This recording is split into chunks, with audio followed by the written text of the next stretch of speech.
Well, I'm not a data scientist, so I have cards. I'm not as smart as those guys. So I'm also really tired because I was debugging house problems last night at 3 a.m. My wife woke me up and we had no heat or hot water. So any guesses there? Went to the hot water heater, pilot was off. Gas, yep, gas. Gas was off. Why was the gas off? Well, an hour later I figured out that the earthquake valve had gone off, and why we were up at 3 a.m. is a totally different story. But anyway, my talk is lessons learned as a TPM, a little bit more high-level stuff than what the rest of the talks are about. Something that's passionate to me, though, or I'm passionate about. For those of you that skipped the synopsis, TPM means Technical Product Manager. So, sorry, back up one. Also, I'm not a big fan of stock photography, so I've illustrated my slides. I bought myself a Wacom tablet this weekend. Spent more time actually doing the drawings than I did with the content of the slides, so I would like it if you would appreciate the art. But one thing, this one right here is literally the last one that I did, so don't get your hopes up because every other one is worse than this one. Okay, yeah, and I know how to shade because I went to art school. Okay. So about me, first one, yeah, pretty bad on that one. About me, I'm an engineer. I started out as a front-end engineer, and I made my way far enough down the stack so that I could call myself a full-stack engineer, at least on LinkedIn. And everyone knows that you can put whatever you want on LinkedIn. They don't really care. But now I lead engineers, and my teams build products for engineers who use them to build products for consumers. So my primary customers are engineers, and luckily I kind of know how engineers think because I've been doing it for 10 years, 15 years. So it works out pretty well for me. So for these reasons, when people ask me, I tell them I'm a TPM. Okay, history. Yeah, we were supposed to do this. Going back a decade, I actually worked at Edmunds for about 3 years. I think my last title here was front-end architect. In 2010, I went to TrueCar, where most recently, before I left, I led the team that rebuilt the used car site and additionally the multi-partner platform, which provided front-end and back-end customization for over 700 partners. I was pretty proud of that. And then now I work at Edmunds again, where I lead the Venom team. There's a snake right there. Who are rebuilding the web application that powers Edmunds.com. So we're rebuilding in Node.js, JavaScript, all that fun new technology. Also the Builder Tools team, who don't have a really great logo, but they're responsible for the new continuous deployment pipelines, which I'm really excited about. I think is really cool, and we're going to be rolling those out in the next few months, let everyone else kind of get in on the continuous deployment action. And actually, while we were sitting here at 10:15, we had a release to production. You know, maybe should have turned it off today, but it was successful and the test passed, so we're good. Also, I run the website testing framework, or the WTF team, who are represented on this slide by what appears to be some white pebbles and a Lee press-on nail. Okay, all right. So, on to the talk. Again, I use the term TPM, but I'm hoping that everyone here can get something out of this. I've been a developer. I've been a tech lead. I think hopefully there's some of this stuff will apply to you. Depending on your level of expertise, some of these lessons may be quite obvious, but they weren't all obvious to me at the start of my career. So, okay, planning. First section, 2 plannings, planning and building. And that's the expo marker.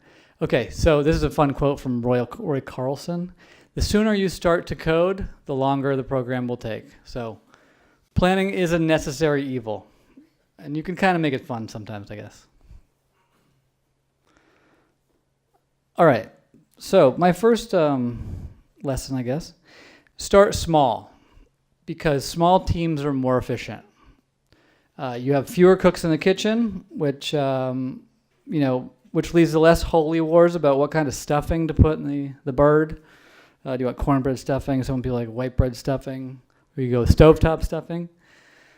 A great way to avoid those kinds of conversations are to keep your team small, hopefully staffed with friendly and like-minded engineers, and to designate subject matter experts to be basically the final call on certain decisions. The final call before the real final call, of course, which is made by me. But that will help to kind of end discussions and get the ball rolling. Don't spend too much time planning. Do your due diligence, but ultimately make decisions fast and design for change. And that's where you want to put your time in. You're going to be wrong 30% of the time anyway. So I just picked that number out. It sounded pretty good. But yeah, I think it sounds right. It's good. Bottom line, planning is super important, obviously, but so is actually doing and experimenting, especially when you're building greenfield projects. We may not have the subject matter expertise that you need. So don't take too long getting to the part where you start to write code. Avoid bike shedding. Parkinson's law of triviality is that the time spent on any item of the agenda will be in inverse proportion to the importance. I think we all know and have experienced this. Bike shedding comes from an old book. It's basically when you spend more time arguing about the construction of the bike shed that you're building than the nuclear reactor that you're building next to it. Since everyone understands a bike shed, everyone has an opinion and wants to add their touch and personal contribution to it. This can and will lead to endless discussions, so try to avoid it and try to cut them short. And try not to be pedantic. Okay. Have strong opinions. So this is important, and if you're in the position to make decisions, you probably already have strong opinions. Sometimes you'll get promoted to CTO. But make sure your opinions are based on data, okay? And also be the first to let new data change your mind, because you want to always have an open mind. You're probably going to be wrong anyway, so when you're starting something new, pick a sensible direction, go forward, and plan on adjusting your course as you go.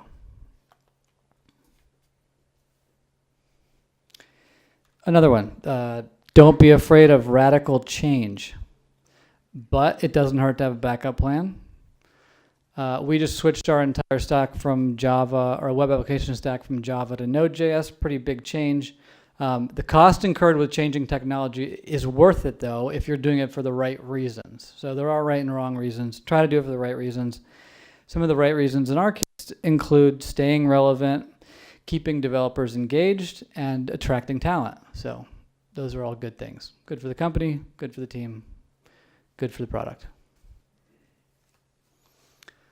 Expect and prepare for change, right? So it's not just okay to just expect change. We should all do that, but you also have to prepare for it. So build in resiliency and design your product with change in mind. So that means, the big two things that stick out: abstraction. Someone smarter than me said that software development is choosing the right level of abstraction. I couldn't find the quote, but I think it's maybe Joel Spolsky. But it's a good point. And loose coupling is completely key when you're building. Loosely couple as much as humanly possible, and your software will be resilient, and it'll also last longer because you can switch the parts out instead of the whole. Make time for tech debt. Now, this sounds kind of obvious, but a lot of product people kind of forget about this. Technical debt will eventually completely crush your velocity, bring you to a standstill. Not only tech debt that you have to plan for tech debt that you are not prepared for, and also include things like refactors and upgrades, and literally assign them time in Jira. Especially if you're building for devs, they'll beat you up about upgrades. You're going to have conversations like, why are we on version 5.0? Version 5.2 has all these features. Your product is terrible because you haven't upgraded to 5.2. So pay your tech debt.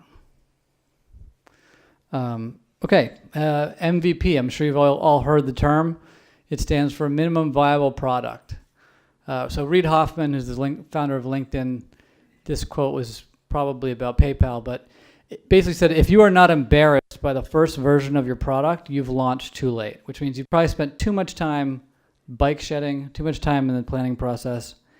Has anyone here read The Lean Startup? Okay. Pretty boring book, but write code, ship features, gather actionable metrics that can demonstrate cause and effect, iterate, and repeat. So I just saved those of you who haven't read it $15. You can PayPal me later. But really, this is a great way to approach software development. It's really good to have that feedback loop and get insight from your consumers as fast as possible. But I prefer the term SLC, which means simple, lovable, and complete. So we often forget that an MVP has to be usable. So call it an SLC. Here's an illustration that I completely stole from the internet. This is from Henrik Nyberg, who is, I believe, design guy at Spotify. But I really liked it. And it really illustrates the problem quite well. So think about your customer's needs in these two situations. The first one totally sucks because I can't use the car until step 3, right? I can't do anything with a wheel or a chassis. But the second one is really good because I'm adding value to a completed product with each iteration, okay? Hopefully I'm also learning about my customer along the way, so the end result will end up being better. Or it's possible that all they needed was the bicycle all along, and I don't even have to move on to step 3. I can stop there. So think about step 1 as a customer. Wheel not so good, skateboard, at least it gets me from point A to point B, and I'm going to get a bicycle in a few months. Be pragmatic. This is one of my favorite words. Pragmatism is dealing with things sensibly and realistically in a way that is based on practical rather than theoretical considerations. So more simply put, be practical as opposed to idealistic. If your customer needs a bike, don't build a car. You're wasting your time, you're wasting their time, and you're also adding too much complexity. This is really the engineering mind is very interesting, but we often get into our own heads and kind of think up problems that don't even exist, because those problems are more fun to solve than the actual ones. So watch out for that mousetrap because you'll be wasting your time. Take off those rose-colored glasses. All right. Okay. Trade-offs. So it's been said that when you're building software, you can pick 2. You have good, cheap, and fast. So you can build something that's good quickly, but it's not going to be cheap. You can build something that's good cheaply, but it's going to take a long time. You can build something cheaply and quickly, but it's going to suck. So you need to understand these trade-offs and plan accordingly, because you will have to make a decision at some point.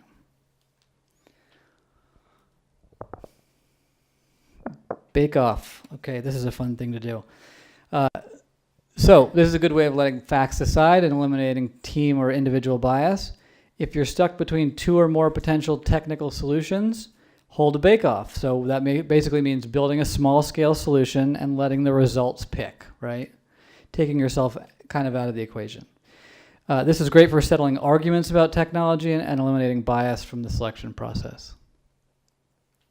And we did a lot of this when we were building Venom. Okay, so how are we doing on time? Perfect. Flying through them. All right, so second step, building. This is a quote from a fellow named Unknown. Weeks of programming can save you hours of planning.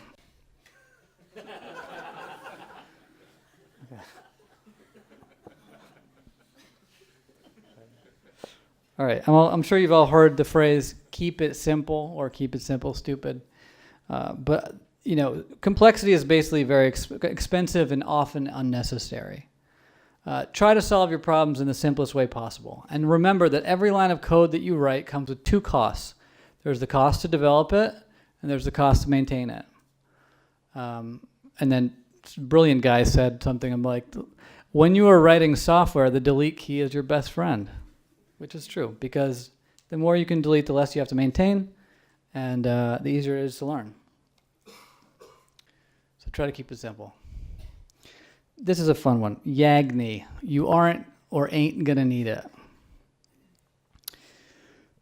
Ron Jeffries, the XP co-founder, says, always implement things when you actually need them, never when you just foresee that you need them.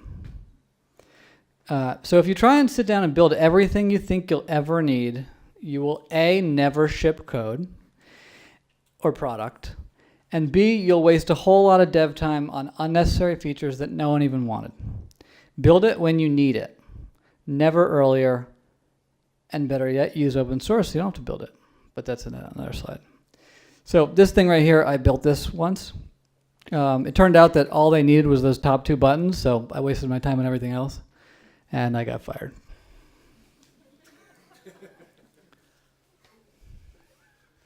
Okay, avoid premature optimization. The huge pitfall. I think we all like doing this. So this is one weird trick to slash your dev time. Don't do it.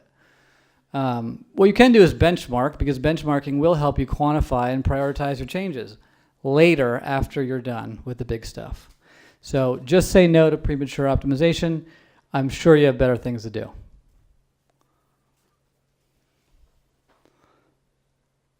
Ignore feature requests, okay? At least until there's critical mass, okay? You will get bogged down with endless feature requests if you're building products. If there's no consensus, it is insane to build them for 1 or 2 people, though. So for more on this, you can read every third post on the entire 37 Signals blog they talk about all the time. Or you can listen to Reid Hoffman, who makes a nice quote in the next slide. But this is a big one because, you know, you want to be empathetic to people, but you need to kind of save your empathy for more people, if that makes sense. And junior devs, this is a shitty drawing of a telephone right here. We actually used to have to plug them into a wall, believe it or not. Okay.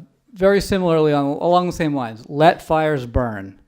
Another one from Reid Hoffman. If you try to put out every fire, you'll only burn yourself out. And this is totally true. So you need to learn to prioritize and don't sweat your backlog. You will get to things if you're still even around, because you may not be, because you didn't prioritize correctly. It's most important to stay alive and keep the product velocity going and not worry about the small stuff. And again, you'll get to them. Okay, don't assume too much about your users, really. No matter how much upfront analysis you do, you're still surprised when you release to real users, and many of your assumptions turn out to be way off. So, don't spend too much time polishing a feature before you get feedback, because you might be polishing a turd. This is, this is a good one because we all think we know everything about everything. Turns out, usually you don't, and it only takes a few times to realize that. And also never assume you're done, which is not enough for a slide. Okay, put off what you can. Put off your unit tests. Put off your automation. Put off anything that adds unnecessary overhead during periods of change. So I'm not saying put it off forever, but put it off until you think you're onto something. Here's a fun fact for you. When we development started on the Venom platform, we opened it up to everybody. We enforced 90% unit test coverage. Guess what the unit test coverage was on the platform? Probably 30%. That number comes back. We're there now, but it wasn't worth doing at the time because we were changing too much.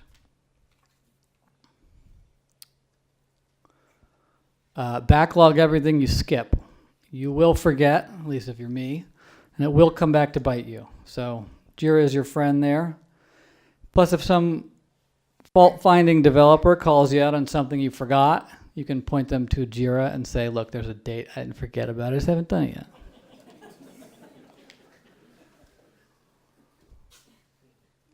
Always be documenting. Another one, especially if you have a bad memory. Documentation is not just for your users, it's also for you and your team to remember why you did things. It's also really nice for your users too, but write it for yourself first and then fill it in for your users and keep it fresh because that's important. Don't let your documentation become write only.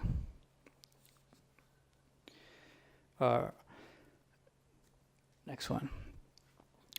Don't refactor without tests. This is a good one if you're coming into a project that you don't know about, or if you're making a big refactor. So write unit tests first, or make sure the ones that are there have full coverage and they're working. This will save you from making terrible mistakes. It's also a great way to learn unfamiliar code, but terrible mistakes. The Venom team didn't have test coverage for IE when we shipped the homepage. Patty, how much money did we lose? $250,000. Terrible mistakes. I don't know if you heard in the back. He said $250,000. That was a costly one. Oh, actually, no. It was a lot more than that. Right. That was the, $250,000 that sounds was good. your ad rendering timing cost $250,000. I think it was more like Right. Not fun. You learn from your mistakes. Okay. Ugh. I'll buy him a beer later. Don't let things get sacred. Don't get emotionally attached to your code or features that you wrote. Be realistic about it. Are people using them? Does anyone even use that feature? Do you need it? Is that one guy using it and you have to spend X amount of dollars supporting it? If you want to understand what emotional attachment looks like, in the happy hour we have later, ask Patty about in-memory coherence grids.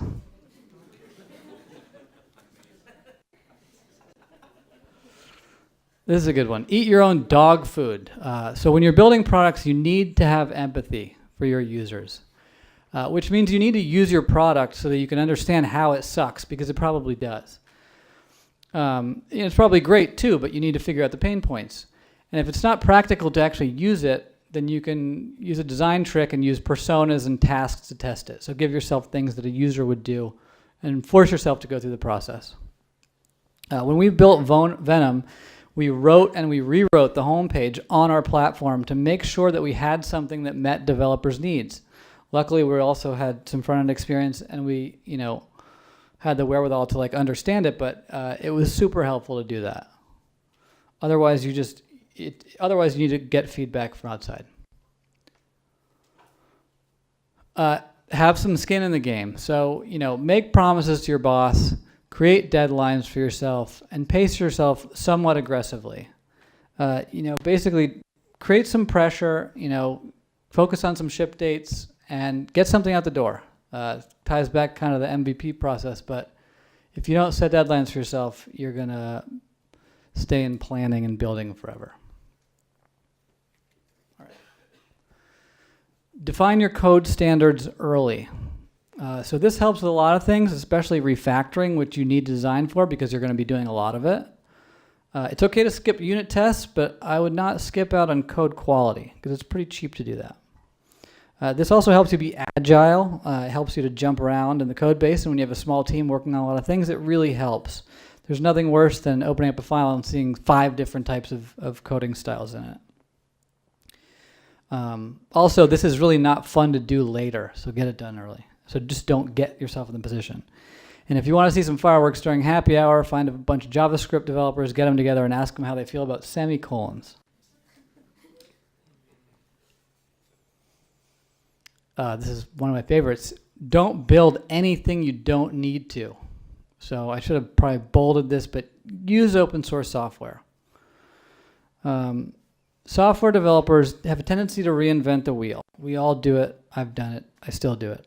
Don't do it. If you can build it better than Google or Facebook or Amazon, then maybe you should go apply for a job there. Don't fall victim to not invent it here. Okay. Another one, ship early. So when you're building something new, don't work behind closed doors for too long. Get people excited about what you're building. And maybe not even ship, but get the vision out there and let people see what you're building and let the excitement grow from there. Which leads to always be evangelizing. So for me, that customer reach out is easy because I build for developers and they sit next to me. But I still have to get up out of my chair and go talk to them. You may have to create different feedback loops, but it's super important. For internal tools specifically, you are the marketing team for your product, And the success of your product depends on how you market it and how you support it and your developer outreach. So spend a lot of time dealing with that stuff. That's people stuff, and that's good for your product. This is kind of a JavaScript one. Maybe doesn't apply to other code, but use the newest version of everything. And for proven technology, that can mean alpha. By the time you release something, it's going to be old, so prepare for not rewriting. Definitely a JavaScript thing, but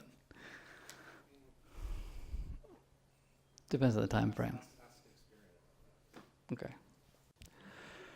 Making mistakes is part of the process, okay? So embrace it. Making mistakes is one of the best ways to learn. If you never make mistakes, you not only think you're infallible, but you don't learn from them, and you don't explore different paths. And how else will you have good stories to tell? Last slide. Okay, and bottom line is to enjoy the journey. This stuff is supposed to be fun. We're all here because we like it. And make it fun and enjoy yourself. And I hope you learned something from these slides. That wraps up my talk. Thank you for the opportunity to speak. And Eugene, my illustrations are amazing, but before you ask, I'm perfectly happy in tech. So thank you anyway.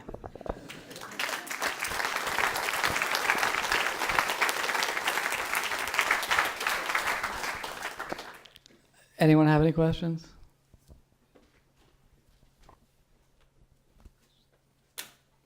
People are scared of you. That's good. Oh. I have one question.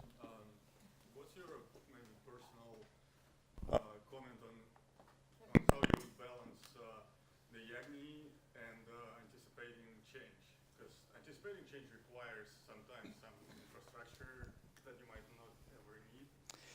So YAGNI is good when you're kind of getting in your own head about stuff. If you know exactly what your product has to deliver on day one or on your first milestone, you obviously have to design something.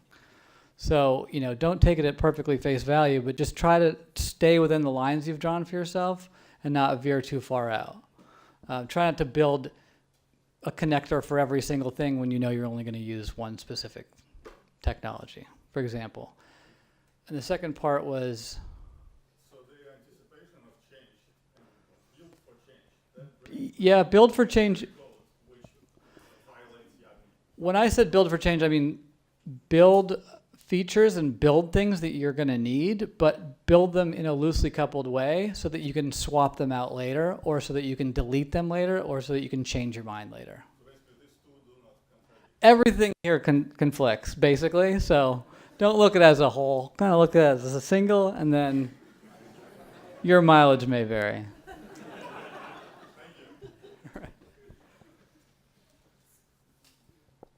So earlier you were saying that we should put off tests. So what happens if business is we need this new product, but then tech is we need to go back and write tests. So how do we mitigate that? So I have the luxury of being product, and I enforce the tests later. But so I think you have to have that conversation with the product owner and tell them that what you're getting in speed, you're incurring debt that we're going to have to pay back at some point. So I can get you to point A sooner, but point B is going to still take the same amount of time because I have to go back and write tests. And by doing the tests afterwards, or things that aren't necessary, you're able to compress that time because you're not, every time you rewrite, you don't have to do another rewrite, if that makes sense. Thank you, guys.